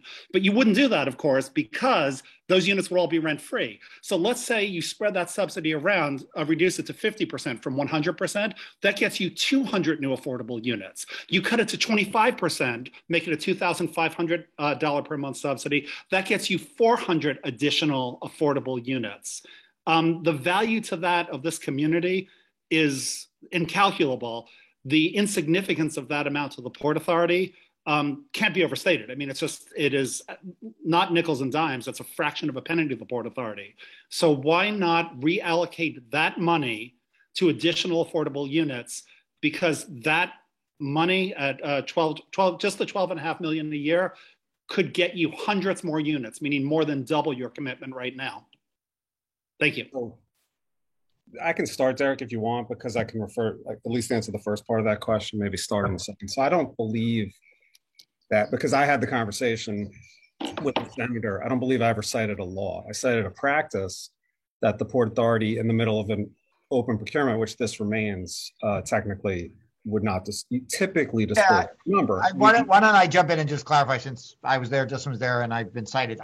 What I was told initially was that the agency could not, because you're in the midst of a procurement. And I came in with the question of, like, there are things we choose not to do and there are things we can't do. So I would either like the numbers disclosed, or I would like, if you're legally not permitted to disclose it, I'd like to know why. And if you are legally permitted to disclose it, I would like it to be disclosed. That's the way I recall the conversation. Right. Okay. Thank you. So so we did disclose it, which again goes against our normal practice. In terms of the 12.5 being, and maybe Derek can help with this part, in terms of it being insignificant, I mean, Derek's slide, his first slide he showed was meant to show the vast array, just enormous array of facilities, projects that we're involved in 2 states, in every mode of travel you can think of. Not to make light of your comment, because it's a reason, I mean, it's what you believe, but everybody who gets on the path every day is probably saying, why my 275 is so insignificant, let's just divert it to another purpose that I prefer, or, my bridge toll at the George Washington Bridge. So I don't think we as an agency can look at it like that. We told you about the $3 billion hole in our budget that COVID blew in our budget. And we are still, recovering from that, and, have so many needs and so many stakeholders who would be forced to pay if that money were diverted from path riders to drivers. But you've created an arbitrary threshold here, because you subsidize PATH, if I understand it correctly, to the extent of hundreds of millions of dollars per year. And now you've picked out this 12.5 million, which again is pennies on the dollar compared just to the PATH subsidy.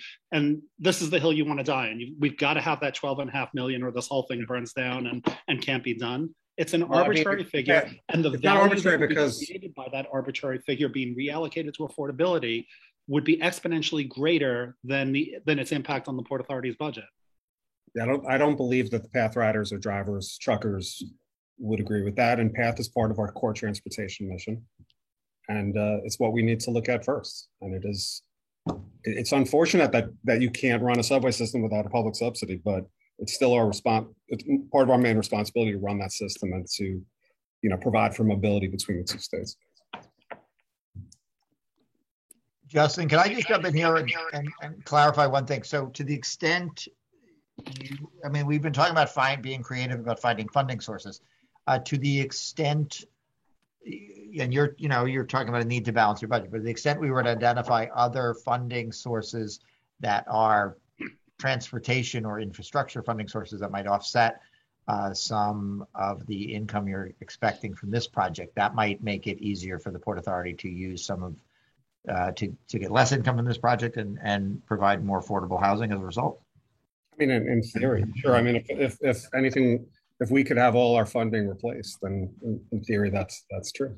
Okay, I'm just trying to give this for Gail Brewer to be creative about. So I do want to point out the difference between, that 12.5, which was called insignificant, but I do want to point out the difference between the 150 billion that Congressman Nadler cited as being passed in the House version of the Build Back Better bill, and the $3 billion that we've still haven't been really compensated for over 20 months of COVID, only partially compensated for that. So,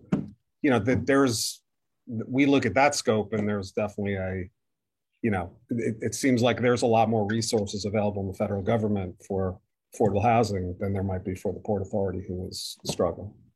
I mean, City Journal says Port Authority's annual subsidy is $400 million a year. So to get hundreds of new units of additional new units of affordable housing, we're talking about 1/4% of that subsidy. How is $400 million a year reasonable for PATH, but not $12 million a year for affordability? Well, I mean, there's a lot of ways to answer that question. One is there's $150 billion possibly coming for affordable housing. Okay, Matthew, you've been very, very effective at making your point of view and asking your question. I am going to, given that we've got 11 more minutes, Sure. I'm going to thank you very much. I appreciate it. Quickly here, I mentioned Bill Ferns is next. Bill, I'm going to ask you to do very quickly on your question so we can get a few more in. Okay, you hear me? Yes. Good. Okay, so these are some questions from the DHCR slides. One of them said a typical multifamily new construction project is approximately 140 units, 12 stories or less. I worked in a department full of statisticians, and they hated the word typical. Can we be more specific in terms of sort of the average or the median, and specifically for Manhattan, not for New York City? The other question I have is, I think the same slide said that the per unit development costs for this project were $989,500. I looked it up, and what I saw is that the cost sort of varied, but for new construction in New York City is between residential construction is between $300 and $400 per square foot. So, assuming say a 2-bedroom, 1,000 square foot apartment for a 3-person family, that would be about $400,000. So why the high per unit development costs? Thank you. So I can take all of those on the first point. I'm not a statistician, so apologies for using the word typical. Happy to provide more. I was sort of trying to provide just some context that, on average, the things that we are financing are, they're not small from my perspective, because 140 units is actually a good sized building, but they're obviously much smaller than this, but happy to provide a little more data on the range of sizes of projects that we, of the new construction that we do in Manhattan. And on the costs, I think that is obviously a large driver of this entire conversation, which is, from the things that we are typically financing in that 140 unit, 12 story, they are in that range that you cite. And I think, and I won't speak to this building, I think Holly can do that, but this is, obviously a 90-story building, and the costs are substantially different than a low-rise Manhattan sort of, not to go back to typical, but sort of a typical building that we would finance. Okay, but we'll try to get more range. We also, I presume, will be able to circulate all the slides that were presented tonight after the fact. So we will get everyone who's on now and anyone who RSVP'd, we'll get some additional information. We'll try to get some more detail out to folks. I'm gonna jump to the hand is raised in the well-branded 100% World Trade Center 5 room. I'm not sure, but Victoria or Richard or Pat or anybody want to speak from there? So I'll speak real quickly. First of all, thank you, Senator Kavanaugh, for the forum. We really appreciate it. And appreciate everyone else who's been here, the elected officials and the agencies. So this question is for the agencies. I want to go quickly because I know Richard has a great question too. You've heard tonight how desperately we need affordability and how much we need much more than what is being offered. So my question is, can you and would you consider reissuing an RFP that would include affordability, much more, in fact, 100% affordability at the site, hopefully at 80 stories?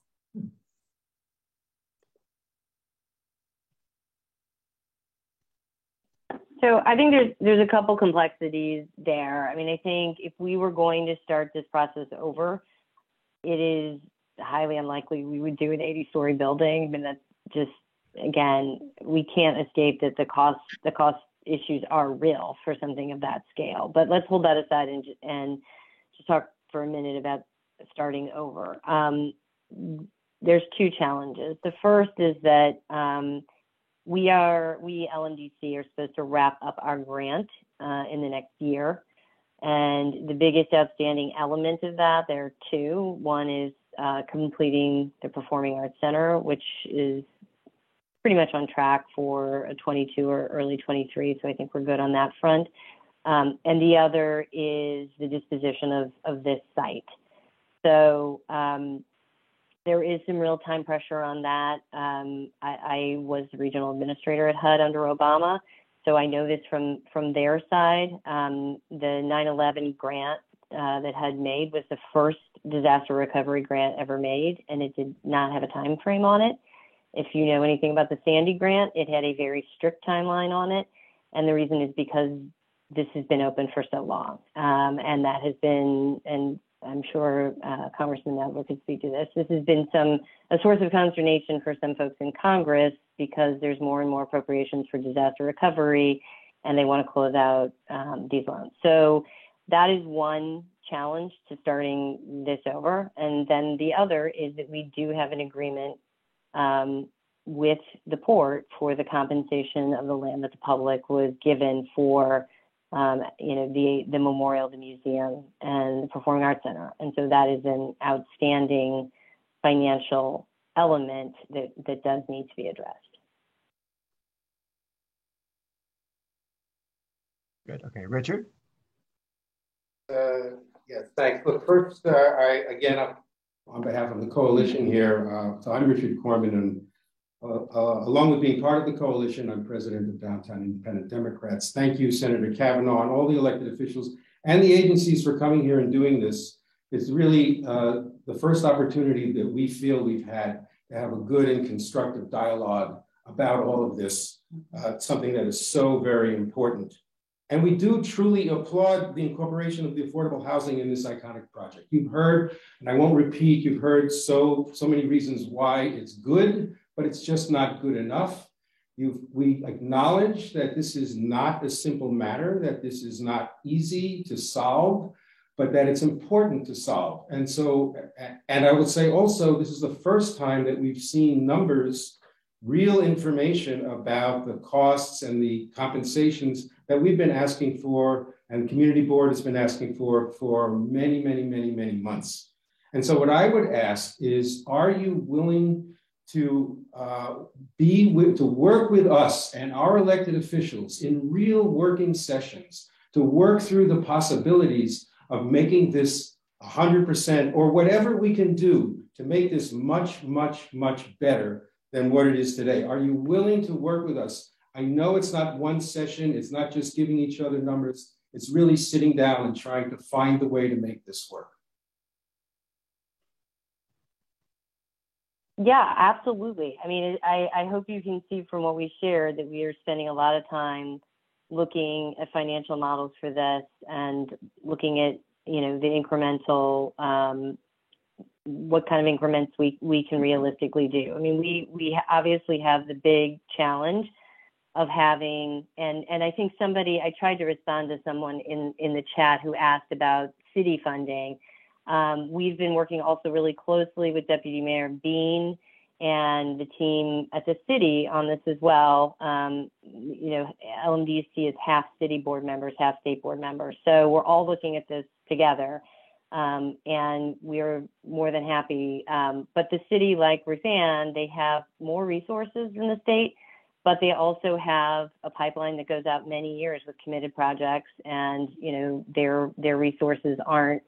They may be, I don't even want to say because I'll probably get it wrong, but I would say that their subsidy is maybe double of what Ruth Ann has in an annual. Ruth Ann, does that sound about right? Yeah. So, definitely, and I appreciate your comments, and we are definitely willing to sit down and work with you. And I think the electeds would say that we have been doing a lot of homework at their request as well. And look, this is the first time, that you guys have reached out to us directly. So it's good to meet everyone. I learned a lot from Mariama's comments about the diversity of and the demographic analysis that you did. So absolutely, we're committed, to looking at this and rolling up our sleeves with you all. Great. Are you all good? I appreciate it. I think we're still, are we okay? Yeah. Yeah, thank you for that. Thank you for that response and answer and willingness to do that. And I know that our elected officials really want to do that. And I would look to you, Senator Kavanaugh, and Congressman Nadler, and Chris Marte, our incoming city council member, to help organize these working sessions, because that's what it's going to take. It's going to take working session, not just exchanging information back and forth, even though that's extremely helpful, of course, and we appreciate now the work that we see that you've been doing in the background, responding to these issues. But this is not simple, and Senator Kavanaugh and all of our elected officials, if you will help organize this with us, we're here to help make this happen. Great, and that's what we're here for, and I agree with this. I think this has been a good, productive start. So, thank you to the coalition and to everybody. We're scheduled to be about 2 more minutes. I am gonna, if I don't want to keep people much past the 8:30, but if we can do, we have people who've been waiting very patiently for a long time. If we could just do a couple of more hopefully quick questions. So Janet Conton,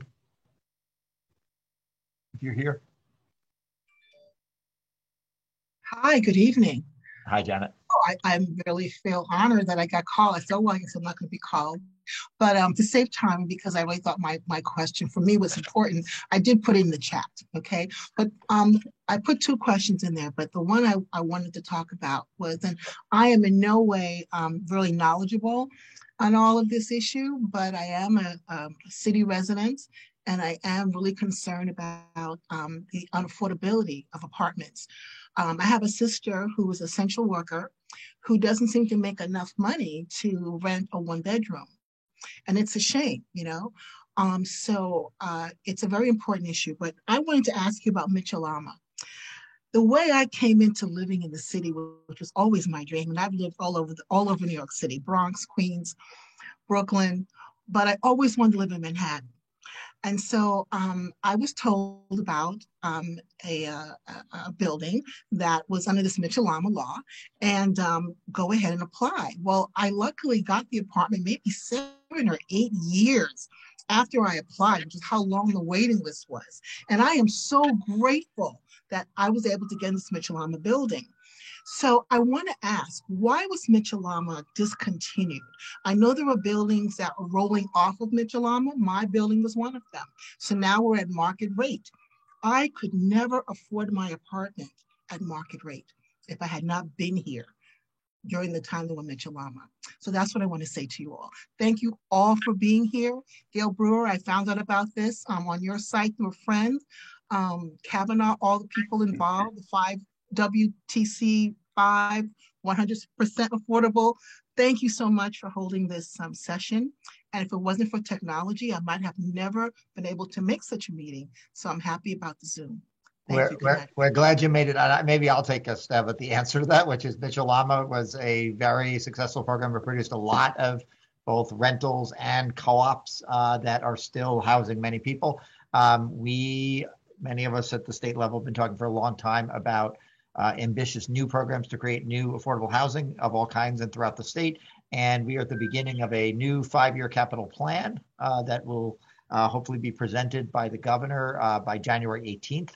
And we're looking to find ways to develop new affordable options into the future. And I, as the housing chair, I'm certainly, and I know Ruth Ann is, and lots of us are committed to really making sure that we have a city and a state where no one is denied a decent, stable place to live because of an inability to pay. And that's an ambitious goal, but we're working on it. And Mitchell-Lama has played a big part of that. Great, that's wonderful. Thank you so much. Great, okay. I think given, we've had wonderful participation from our agencies and the public, I think we did schedule for 8:30 and we're a little past that. So I think if it's okay, I'm going to call an end to our Q&A piece here. And I will just see if any of the other hosts want to say anything in closing, but I will just very briefly say that expression again of appreciation for the folks in this community that looked at this building and said, we really need to do more, and we need to do more affordability. There are many communities where you talk about affordable housing and people are saying, we don't want it here.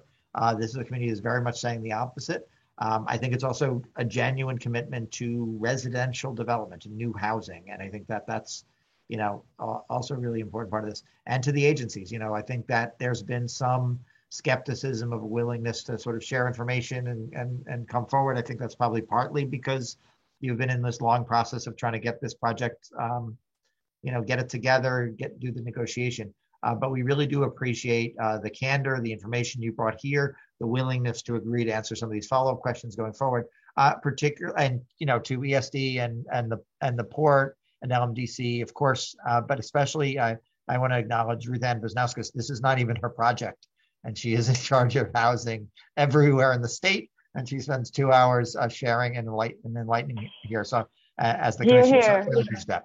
I'm going to owe her a lot of drinks for this. Happy to be here.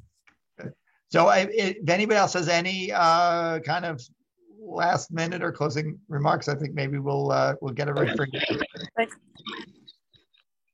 Thank you.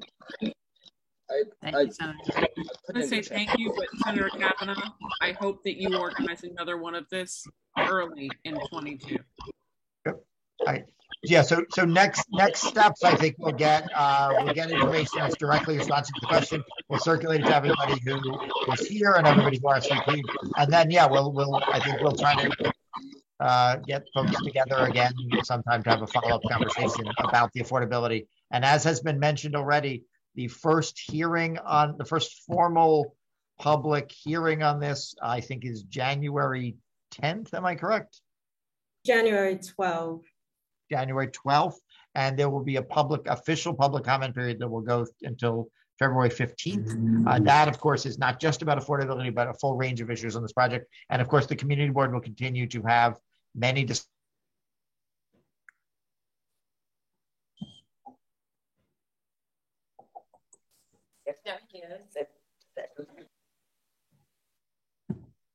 Ryan fell off, but just to know the 5 World Trade Center will be presenting again at the Land Use Committee of Community Board 1, and then we will be following up with them for more environmental assessment presentations for January.